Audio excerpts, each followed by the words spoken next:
Hello, I'm Faith, and welcome to Faith's Take, where I talk about anything and everything that I find interesting. Last week, we finally had the teaser trailer drop for Pixar's Cars 3. It's already caused quite a bit of buzz on the internet, and I decided I wanted to throw in my 2 cents. Before we really get into this, let's talk about the Cars franchise in general. While the first film can be polarizing, I personally enjoy it. It's a very simple story, just Doc Hollywood with cars.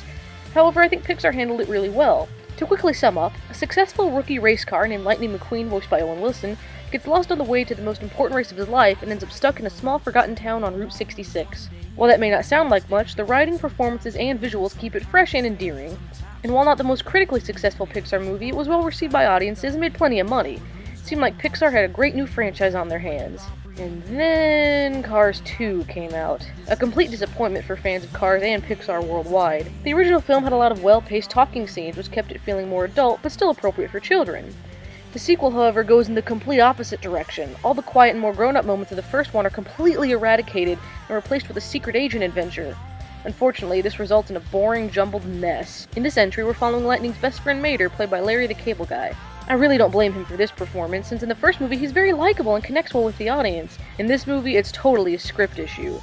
Where the first Cars seemed like they genuinely had good characters they wanted to work with and a story they wanted to tell, Cars 2 is obviously a cheap cash grab.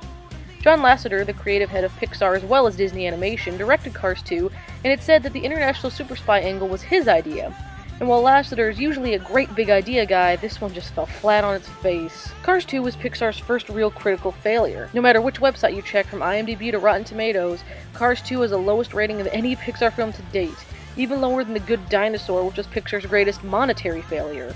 While people may have hated it, they still all went to see it, and it ended up earning a total of $562 million, an entire $100 million more than the original, and keep in mind that's not including merchandise. So in the end, the consensus seemed to be that Cars 2 was a complete sellout and started an era of Pixar movies that, while not awful or anything, were not up to the stellar standards Pixar had previously set, though I personally still love Monsters University. So when Cars 3 was announced a couple of years ago, you could hear a collective groan from film lovers across the country. Another cash grab. Out of all their upcoming sequels, this'll be the worst. Why even bother since the second one was so terrible? Now, while I haven't been necessarily excited about Cars 3, I wanted to give them the benefit of the doubt.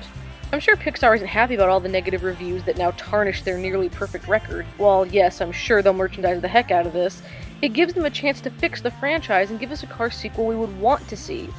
Based on the synopsis, it's going to once again focus on Lightning and his racing career, which is what everyone wanted out of Cars 2. So I was holding my breath to see what they were going to do with this next installment. And finally the teaser trailer came out, and let me just say, it's nothing like I thought it would be. We start off seeing a race on a very overcast day when all of a sudden we hear an announcer say that Lightning has lost control.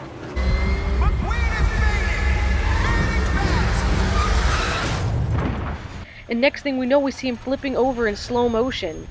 To top it off, we have Lightning's heart beating through the entire thing, ending with 6 simple words. From this moment, everything will change. Okay, where to even start with this thing? The animation is gorgeous. It looks like they took actual NASCAR footage and just made that the trailer. Secondly, it's very dark. All the colors are very muted and gray looking, even the grass. This is incredibly different from the bright colors of the first 2 films. And thirdly, what happened to Lightning? And I don't just mean him losing control, but he already looks pretty banged up and dirty before he crashes. And the tone of this thing is just so dark and gritty. Now, if this was the first of a new series for Pixar, I would be intrigued that Pixar seems to be going in such a different direction. However, this is part of an existing franchise where the last film was highly criticized for not being adult enough. This leads me to believe that Pixar is just saying, "Oh, you want a Cars movie to be more adult? We'll give you more adult than you ever wanted," which is a very dangerous approach. As I said, the first Cars movie was already pretty adult, with the emotional journeys of the characters and all of the quiet and dialogue-heavy moments. Sapping out all of the color and making Lightning get in a horrific accident does not automatically make your film more adult. To quote Doug Walker, aka the Nostalgia Critic, "Gritty is not adult, smart is adult." And the first Cars was smart. And Pixar is smart. Sometimes. As you guys know, I'm not a fan of Toy Story 3 or Inside Out because I think they manipulate your emotions in ways that aren't organic to the story and are just there to get your tears going. If this is the direction Cars 3 will be heading, it's already lost. But if this is going to be like Up, where the dark and sad tone of the first 15 minutes legitimately sets up the story in a natural, non-manipulative way, we could actually have something special on our hands. To sum up, am I against a darker Cars movie? No, not at all.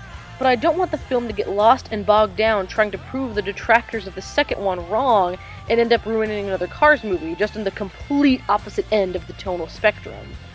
I'm still rooting for this movie, and I'm definitely interested to see where it goes. I guess we'll just have to wait for summer 2017 to see. Let me know in the comments what you think of the Cars 3 teaser, and what you think of the Cars franchise as a whole. As always, thank you so much for watching, and I'll see you guys later.